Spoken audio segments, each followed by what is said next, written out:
Welcome back to Hardball. We're back with the 39th President of the United States, Jimmy Carter. His new book is called Palestine, Peace, Not Apartheid. And President Carter, why did you use the word apartheid in the book's title? Well, let's look at the entire title, if you don't mind. The first word is Palestine, which involves the land that belongs to the Palestinians, not the Israelis. I didn't refer to Israel because there's no semblance of anything relating to apartheid within the nation of Israel.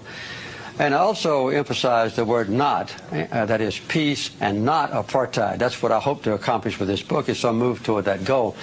But there's no doubt that within the occupied territories, Palestinian land, that there is a horrendous example of apartheid.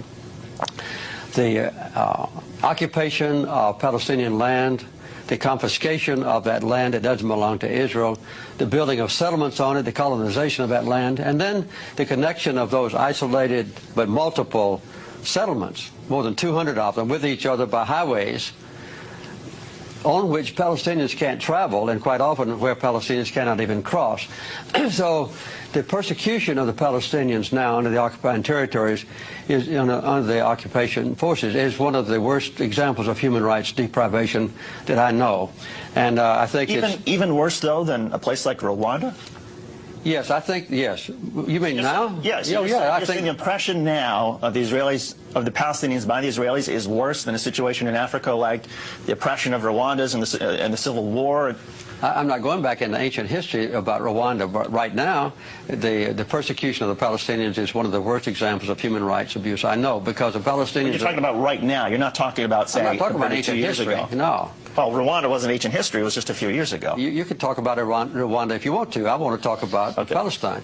What is being done to the Palestinians now is horrendous in their own territory by the occupying powers, which is Israel. They've taken away all the basic human rights of the Palestinians, as was done in South Africa against the blacks. And I make it very plain in this book that the apartheid is not based on racism, as it was in South Africa, but it's based on the desire of a minority of Israelis to acquire land that belongs to the Palestinians and to retain that land, and then to exclude the Palestinians from their own property and subjugate them so that they can't arouse and demonstrate their disapproval of being robbed of their own property. That's what's happening in the West Bank. And the people in this country, in America, never know about this. They never discuss this. There's no debate about it. There's no criticism of Israel in this country. And in Israel, there is an intense debate about the issues in this book.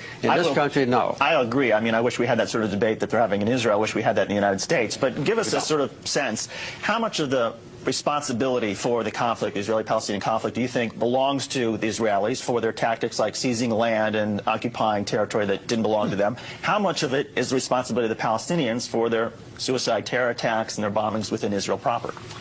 Well, as a matter of fact, the basic cause of the conflict is a sustained occupation of other people's land by the Israelis.